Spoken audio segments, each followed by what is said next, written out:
Hi, my name is Kevin Cronin. I'm the owner and founder of ARC Physical Therapy. Today we're going to talk about fascial counterstrain. Fascial counterstrain is a form of strain counterstrain, which was started and founded by Dr. Jones back in the 1950s is when he started working on it. A lot of osteopaths learned strain counterstrain, several physical therapists, and it has kind of evolved based on research that was done in the early 2000s on the nature of fascia and fascia's connections to the nervous system and also to the musculoskeletal system. It's actually been found that fascia is the cause of much inflammation and is the underlying cause of quite a lot of painful conditions. So today we're going to show how we would explain it to a patient and then demonstrate how fascial counterstrain works. Okay?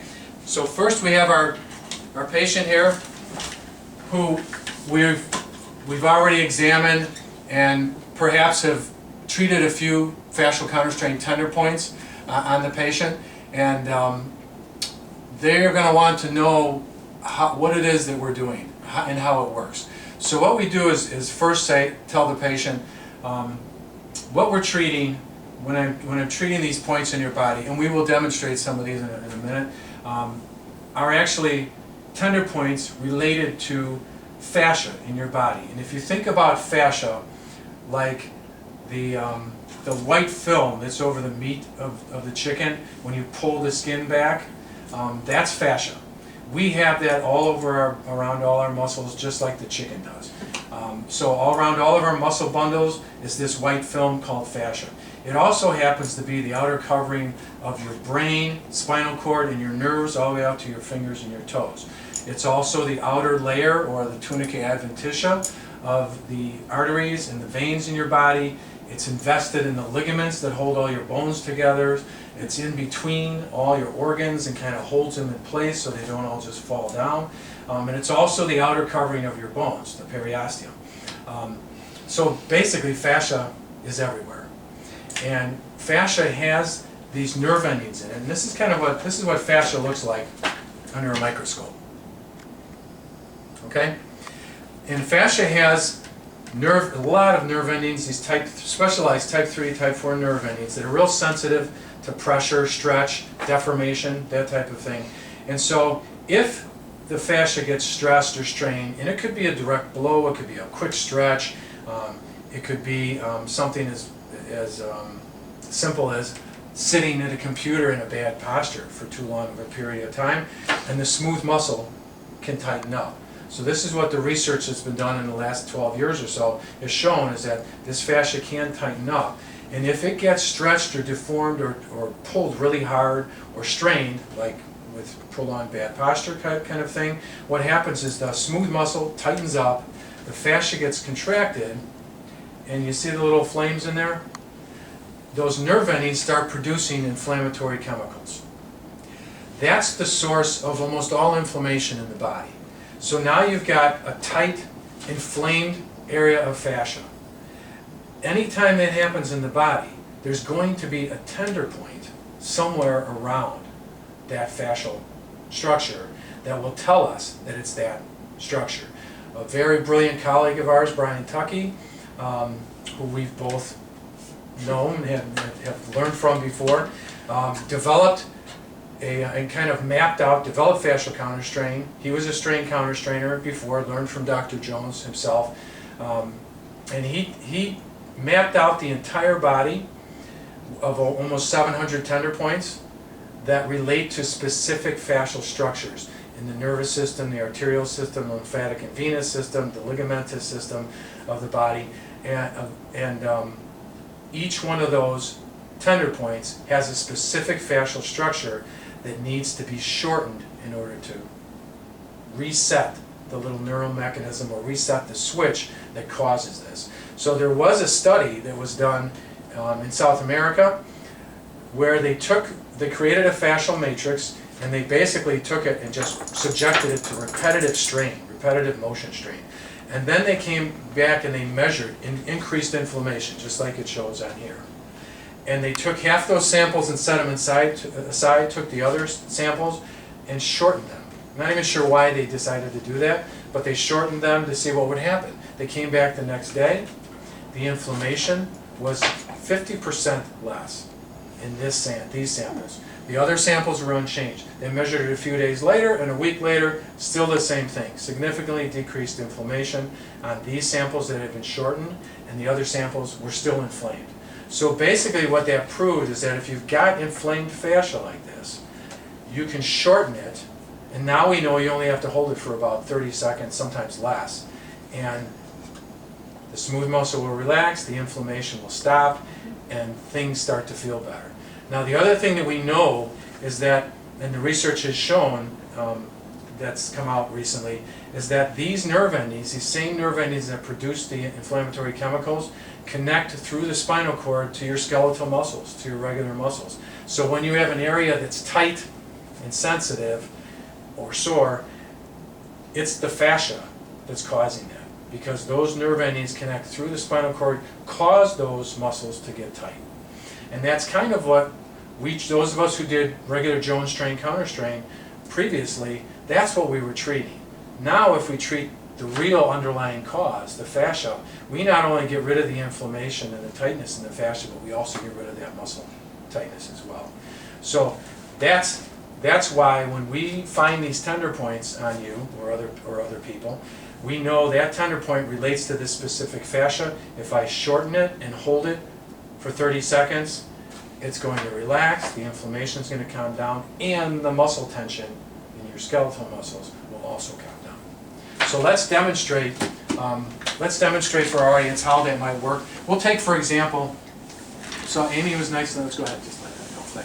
So Amy was nice enough to be our subject here for an example of what we might treat on a typical tennis elbow or medial epicondylitis. So we're gonna look around and kind of scan this area for tightness in specific muscles. So tenderness in the biceps, not too bad. We got a little one here.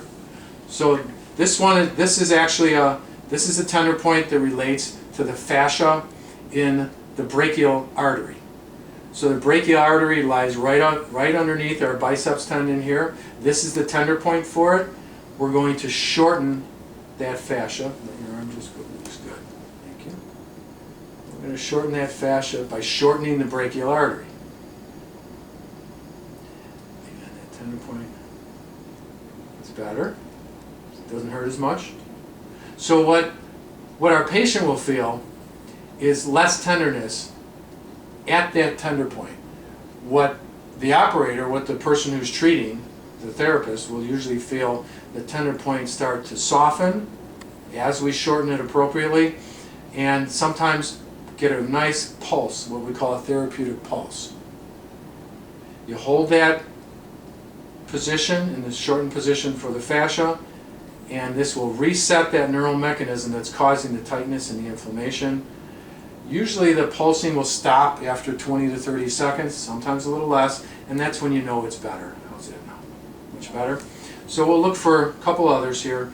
And so what you would do is you would literally scan the whole upper extremity to see what related fascial structures that might put tension on the nerves and the tissues of the elbow, where those tender points might be. Cubital, and this is what's called cubital lymphatics, a little bit there. And so these, in order to shorten this fascial structure, we're going to pull it towards me. So you shorten the distal end of veins and lymphatic structures. So you pull them kind of away from the heart. The arteries and nerves all go either towards the heart or towards the brain, usually, or wherever the branch, the artery branched off of. So we're shortening this fascial structure here to get that tender point to feel better. Hold 20 to 30 seconds. Relax, and then we're going to look at a couple others here.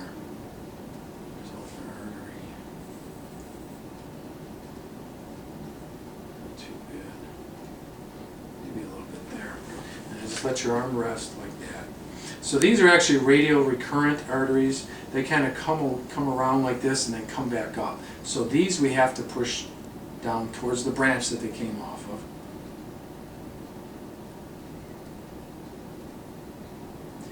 And that will shorten that fascial structure enough. There we go. Got it. To make that feel better. So once the tenderness is gone and the pulsing starts. And not all therapists feel a pulse every single time. Most of the time you can. Obviously the more you practice it, the better you get at it, the easier it is to feel the pulse. Again, hold that, and then that fascia relaxes, the tender point goes away. So the tender point is not the actual problem. The problem is in the fascial structure related to that tender point. The tender point is just a symptom. So we're using that tender point to tell us which fascial structure it is. Then we shorten that fascial structure, and this is what Brian Tuckey figured out, was where those tender points are, which fascial structure it relates to, and how to optimally shorten that fascial structure in order to shut off or reset that neural mechanism that is controlling that inflammation and spasm. And basically that's fascial counterstrain. There are, like I said, there's close to 700 tender points in the body. Someone comes in with an elbow problem, we're going to usually be looking in this upper quarter. It could be related, we know that it could be related to cervical dysfunction in the neck, could be related to upper thoracic dysfunction as well. So as we treat the patient, we're going to check all those areas, get all those cleared out, and then you still do all the regular stuff that you would do as a physical therapist. If you have to do soft tissue work around the common flexor attachment at the elbow, you do that. If you have to do exercise and stretching, you do that too. Okay? Thank you for your time. Hopefully that was helpful.